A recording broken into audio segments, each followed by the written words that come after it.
함께 보실 하나님 말씀은 신약성경 누가복음 2장입니다. 내일 읽게 되는 말씀 중에 본문 중에서 2장 1절부터 11절까지 말씀을 함께 봉독하겠습니다. 교환에는 8절부터 20절까지 되어 있는데요. 바꿔서 1절부터 11절까지 말씀을 함께 봉독하겠습니다. 신약성경 누가복음 2장 1절부터 11절까지 말씀, 신약성경 89면 전후를 보시면 되겠습니다.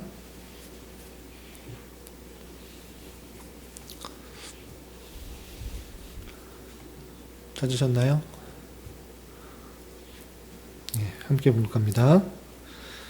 그때 가이사 아구스도가 영을 내려 천하로 다 호적하라 하였으니 이 호적은 구레뇨가 수리아 총독이 되었을 때에 처음 한 것이라. 모든 사람이 호적하러 각각 고향으로 돌아가매 요셉도 다윗의 집 족속이므로 갈릴리 나사렛 동네에서 유대를 향하여 베들레헴이라 하는 다윗의 동네로 그 약혼한 마리아와 함께 호적하러 올라가니 마리아가 이미 잉태하였더라. 거기 있을 그때에 해산할 날이 차서 첫 아들을 낳아 강보로 싸서 구유에 누였으니 이는 여관에 있을 곳이 없음이러라. 그 지역의 목자들이 밤에 밖에서 자기 양떼를 지키더니 주의 사자가 곁에 서고 주의 영광이 그들을 두루 비추매 크게 무서워하는지라. 천사가 이르되 무서워하지 말라. 보라, 내가 온 백성에게 미칠 큰 기쁨의 좋은 소식을 너희에게 전하노라. 오늘 다윗의 동네에 너희를 위하여 구주가 나셨으니 곧 그리스도 주시니라. 아멘. 감사합니다. 이 시간에도 여기까지 나오신 여러분들 위해 하나님의 크신 은혜가 함께하기를 진심으로 기원합니다. 3월 첫 주입니다. 3월은 누가복음과 갈라디아서를 읽어가게 됩니다. 오늘 누가복음 처음 대하는 그런 분이 계시니까 누가복음에 간단하게 개요를 살펴보고 오늘 2장에서 나오고 있는 말씀을 통해 교훈받고 또 기도 제목을 삼는 시간을 갖도록 하겠습니다. 신약 성경에는 4개의 복음이 있습니다. 마태, 마가, 누가, 요한 4개의 복음서가 있는데 그 책 제목에 따라서 그 기록자에 따라서 책 제목이 적혀 있는 것입니다. 그래서 누가복음은 누가가 쓴 것이고요. 누가복음은 특별하게 이 글을 누구에게 썼다라는 그런 제목이 담겨 있습니다. 그래서 1장 3절을 보시면 데오빌로 각하에게 이것을 썼다라는 표현이 있습니다.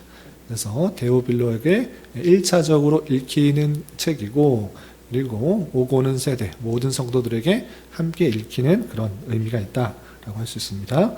그리고 이 글을 쓴 목적이 무엇인가 라고 할 때 1장 4절에 분명하게 이 글을 쓴 이유에 대해서 표현하고 있습니다. 그래서 1장 4절 보시면 이는 각하가 알고 있는 바를 더 확실하게 하려 함이로라 라고 하면서 데오빌로가 알고 있는 그런 사실, 알고 있는 바가 있는데 그것을 더 확실하게 알게 해주기 위해서 예수님의 행적에 대해서 더 구체적이고 더 자세하게 기록한 것이다. 이렇게 할 수가 있는 것입니다. 그래서 더 자세하고 구체적으로 더 확실하게 알게 함으로 말미암아 어떤 유익이 되는가라고 할 때 예수님을 참으로 믿고 그를 통하여서 구원을 얻게 하려는 그런 목적이 있다. 이렇게 할 수 있습니다.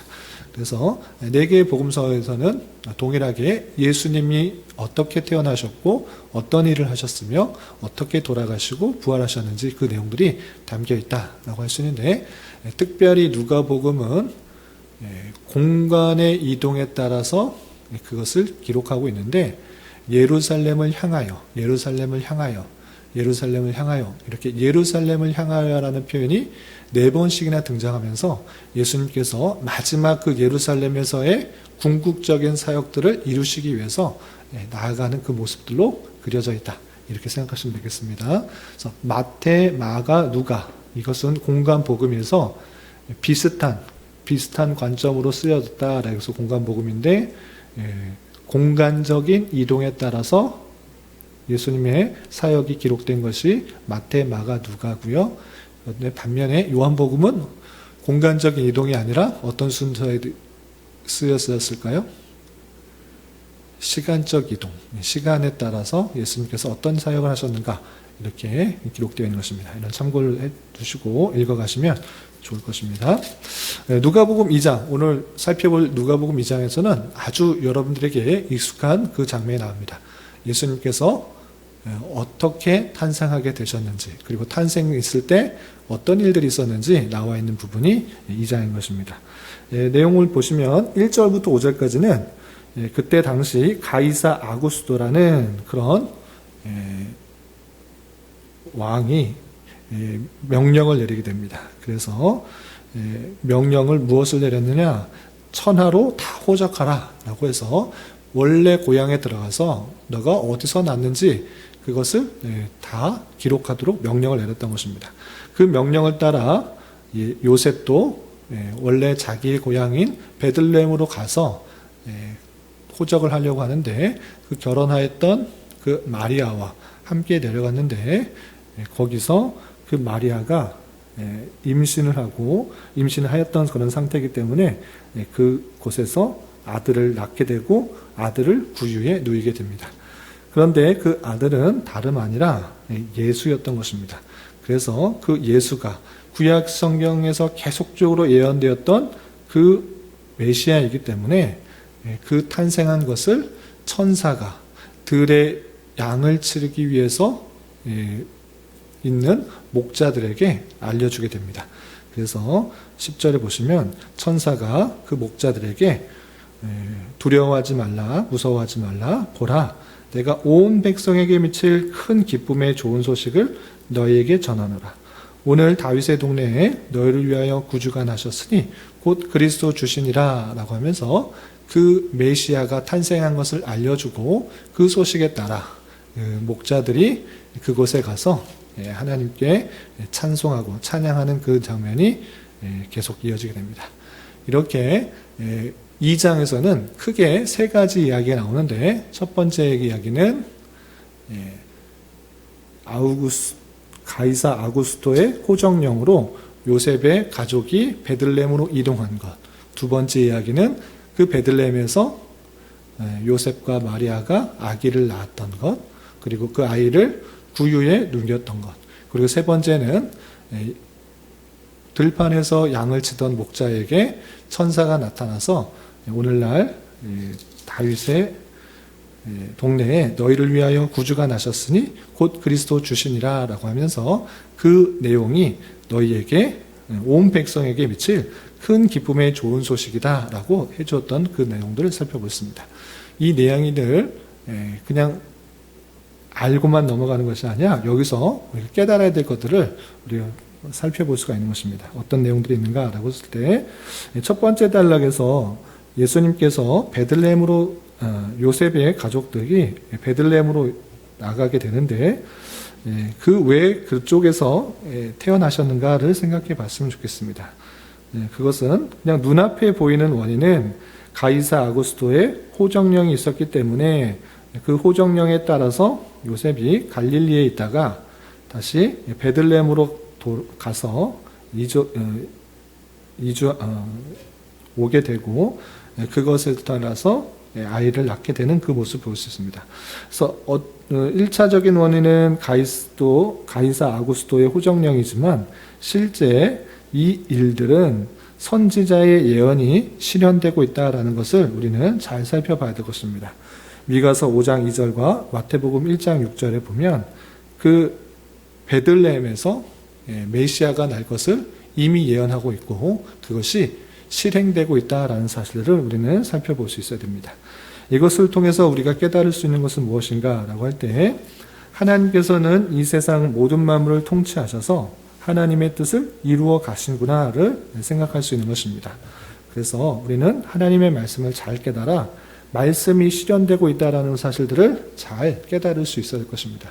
그냥 눈에 보이는 현상만 보면 그냥 왕이 시켜서 또는 대통령이 시켜서 누가 시켜서 이 일을 할 수밖에 없었구나 라고 생각할 수 있는데 그것이 아니라 하나님께서 말씀하시는 것들이 실제로 일어나고 있다는 것을 우리는 잘 깨달아야 될 것입니다. 마찬가지로 하나님의 선하신 뜻을 이루시기 위해서 이 세상 모든 만물들을 하나님께서 다스리신다. 이 사실들을 잊지 말아야 될 것입니다. 그런데 우리가 하나님의 말씀을 잘 알지 못하면 하나님의 말씀이 진짜 일어나고 있는지, 하나님께서 정말 역사하고 계시는지 그것을 전혀 모른다는 것입니다. 그런데 말씀을 알고 있다고 하면, 말씀을 부지런히 읽고 깨닫는다고 하면 정말 하나님의 말씀대로 모든 것들이 그대로 이루어지구나를 깨달아 하나님을 깨닫고 말씀이 실현되고 있다는 사실들을 깊이 경험하게 될 것입니다. 그래서 우리는 말씀을 부지런히 읽고 또 하나님의 말씀이 실현되는 역사를 잘 경험해야 될 것입니다.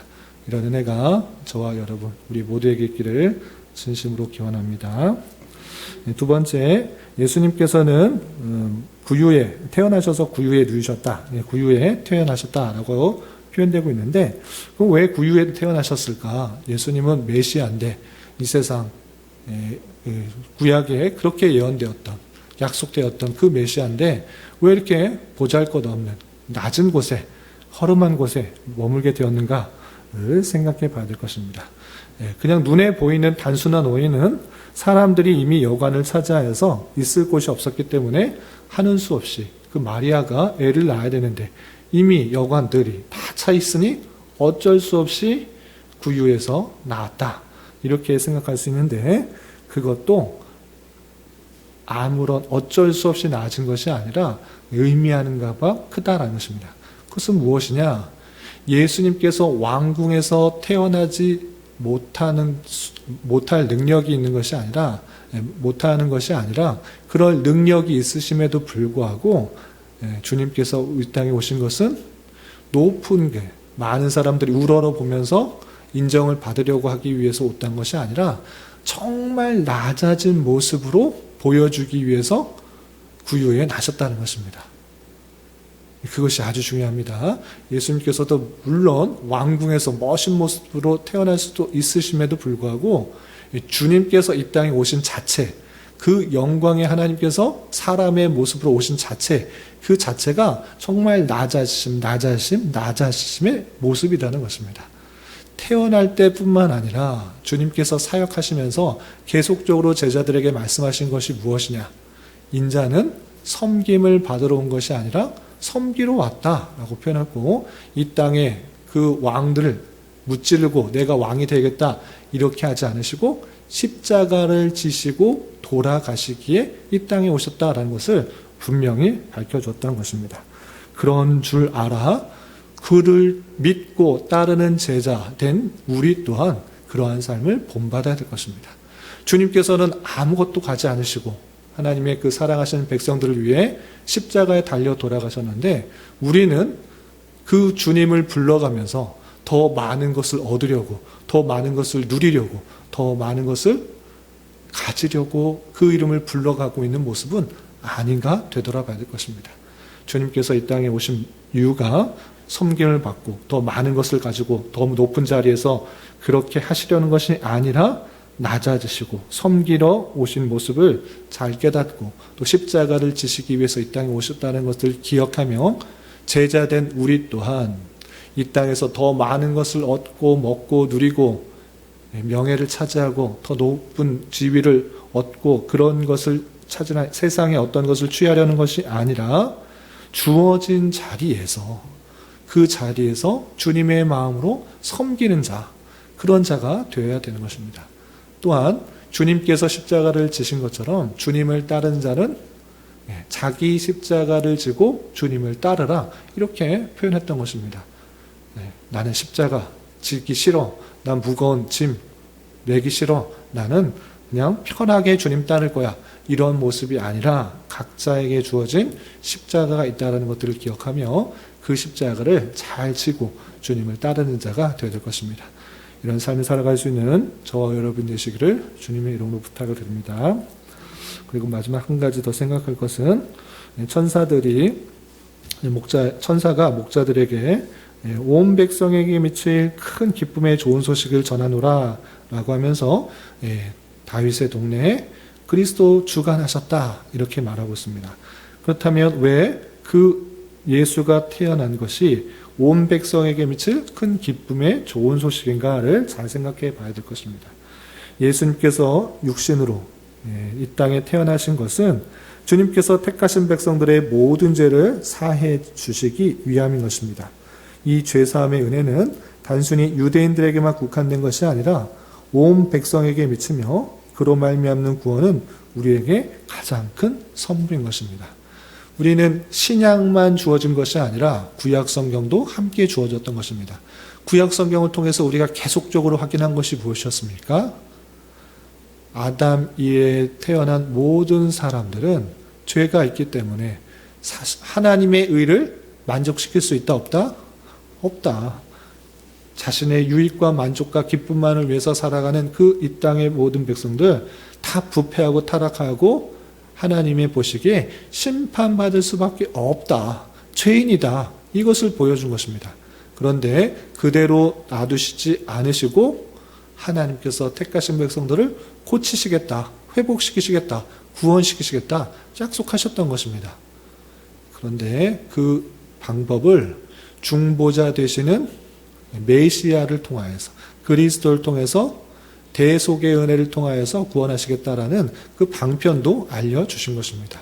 그래서 하와의 자손, 또 여자의 후손을 통해서 또 다윗의 후손을 통해서 그 메시아가 올 것을 계속적으로 예언했고 우리 2월 달에 살펴본 것 같이 이사야에서도 그 중보자 되시는 우리의 죄를 다 담당하실 그 어린 양 되시는 예수 그리스도에 대해서 예언하셨는데 그 예언했던 그 분이 오셨다라는 것입니다. 그렇기 때문에 그분을 믿기만 하면 구원을 얻는 그런 은혜가 있기 때문에 온 백성에게 미칠 큰 기쁨의 소식이라는 것입니다. 유대인들뿐만 아니라 하나님의 택하신 백성들은 온 백성에게 또 모든 민족에게 펴져 있는 줄 알아 그 기쁨이 온 백성에게 미친다라는 것입니다. 이런 줄 알아 그 은혜가 우리에게 임하여서 예수 그리스도를 참으로 믿게 되고 또 구원을 얻게 된 줄 알아 참으로 기쁨과 감사를 주님께 돌리는 자가 되어야 될 것입니다. 예수 그리스도를 참으로 메시아로 그리스도로 믿어 그런 구원의 기쁨을 누릴 수 있는 저와 여러분 되시기를 주님의 이름으로 부탁을 드립니다. 기도하겠습니다. 하나님 아버지 감사합니다. 오늘 말씀을 통해 예수님께서 탄생하시는 기사를 통해 여러 가지 것들을 교훈받았습니다. 이런 말씀을 대하는 자로서 하나님께서 이 세상 모든 만물을 주관하셔서 주님의 선하신 뜻을 이루어 가심을 잊지 않게 하여 주시고 주님께서 낮아지시며 섬기시는 모습으로 이 땅에 오신 줄 알아 우리 또한 이 땅에서 더 높은 자리에서 더 많은 것을 누리기 위해 힘쓰는 것이 아니라 먼저 은혜를 받은 자로서 주의 사람들을 섬기고 내게 맡겨진 십자가를 기쁨으로 잘 감당할 수 있는 자 되게 하여 주시옵소서. 주님, 이 시간에 계속해서 우리에게 주어진 여러 가지 기도 제목을 가지고 주님 앞에 나아갑니다. 믿음으로 간구하는 은혜의 시간이 되게 하여 주시옵소서. 예수님의 이름으로 기도 올리옵나이다. 아멘.